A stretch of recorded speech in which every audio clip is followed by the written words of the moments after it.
Oh my gosh, a slice like that really sucks.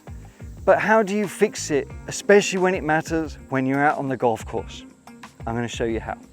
There are thousands of golf tips, lessons out there telling you how to fix the frustrating slice.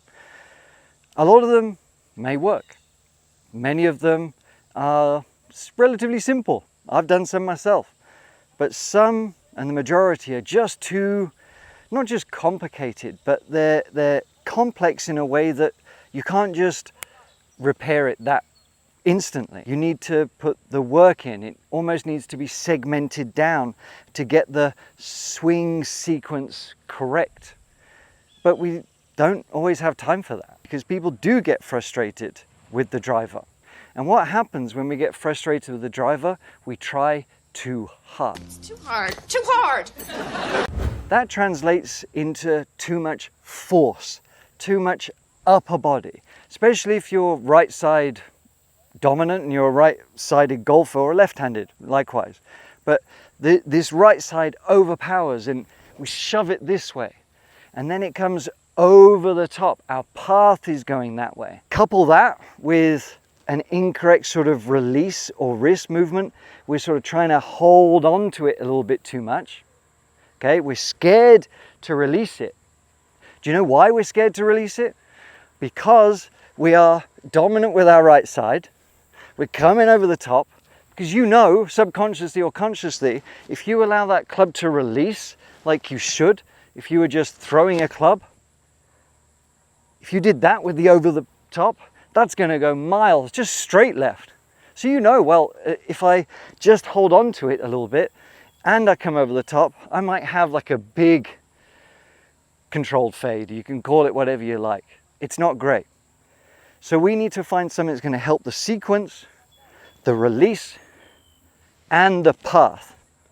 And it can all be done in a minute, just while you're waiting by the tee. Before we continue the lesson, I just want to show you this. It's the Mile C Gene Pro Gene 1. It is an astonishingly good rangefinder with a difference. There are so many rangefinders on the market these days. So what is the difference among them? Well, until now, there really isn't that much difference with the majority of rangefinders out there. The GPS on this thing has over 40,000 golf courses across the world. And I've actually used it at a couple of different venues, putting it to the test, as well as my home course. One of the benefits of this is you don't have to use multiple devices. I don't really love having to use my app to look at GPS and see certain things. I don't really like having to wear GPS on my watch because you still generally need to laser it and use the rangefinder. So that's the thing. It's combining the one thing that you definitely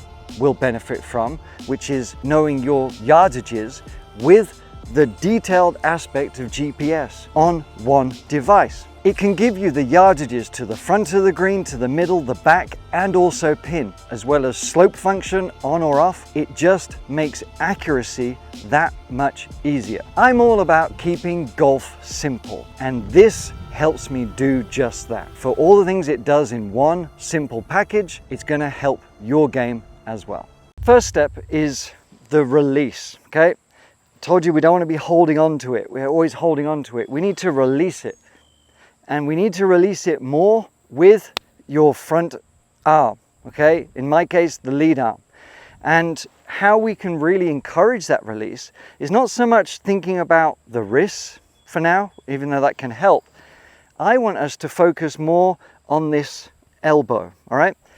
And if I flip this club around, and I want you to do the same, stand up with me, because you're going to do this whilst you're waiting for the group ahead, or even as your partners are swinging or hitting their shots. I'm going to actually stand with my feet pretty close together, but I'm just holding the club in my left arm only, upside down. And what I'm trying to do here is release the club, but allow my elbow to be pointing down a little bit here. I'm not compressing it in. I am allowing it to release there, like a swashbuckling sword, okay? Pirates of the Caribbean, chopping through. I'm releasing it. I'm not steering it. I'm not holding on. I'm keeping my right side quiet because I'm releasing the driver this way. So just to show you slowly what I'm doing, here's my backswing. I'm feeling like my back is staying to the target a little bit more, which we're going to go into for the next one, for the next step. But I'm allowing this club to drop. The back of my hand here, okay, the back of my hand or my whoop band or whatever, I am allowing that to turn over, but I'm feeling like my elbow. If I had like a laser coming out my elbow, it's actually going to feel like it's pointing down that way as opposed to over there. This is the guide. And by taking the club this way around, we can release it properly. And I'm allowing that club to overtake. It's not flipping because I'm not just stalling everything. I'm allowing my arm to go through, but then my body is following suit. And my elbow's pointing down. That club is sort of pointing towards the target a little bit. And I have that release, that whip. And you know what can help to visualize this a little bit more is think of a frisbee, okay? Think of a frisbee. If you were having to throw it left-handed like this, okay, as far as you can, you're going to release it like so. That elbow is going to be coming down and around. This is power. This is effortless power and accuracy, because this is how we're squaring the club face in the most natural, easiest manner possible. And the trail arm, once we quieten it in a second, is just going to follow along for the ride. Now we work on the rest. This next step is one I actually use quite subtly. People might not even realize I do it when I'm waiting for my tee shot. I'll do practice swings to help calibrate. And it's about staying balanced, but most importantly, it's about helping the sequence and our path, so we're not coming over the top. We fix the release, now we fix the body a little bit. And the way we're going to do it, at least like a quick fix, is like so. What we're going to do, we're going to cross our legs over, right? We're actually going to cross them over like so. Now, I want you to test both ways. One of them is going to be easier for you than the other, but we'll get to that in a second. So I'm putting my left over my right, okay? And what I'm going to do here is just try and make complete golf swings, but I'm trying to stay balanced and I'm trying to feel that same release that I just felt. But I'm not staying totally and utterly static. I'm still feeling like I've got movement in my core and my body. However, when I'm doing this, it's very difficult for me to want to sort of, if I come over the top this way, with that leg over the top here, if I come over the top, it's going to put me off balance.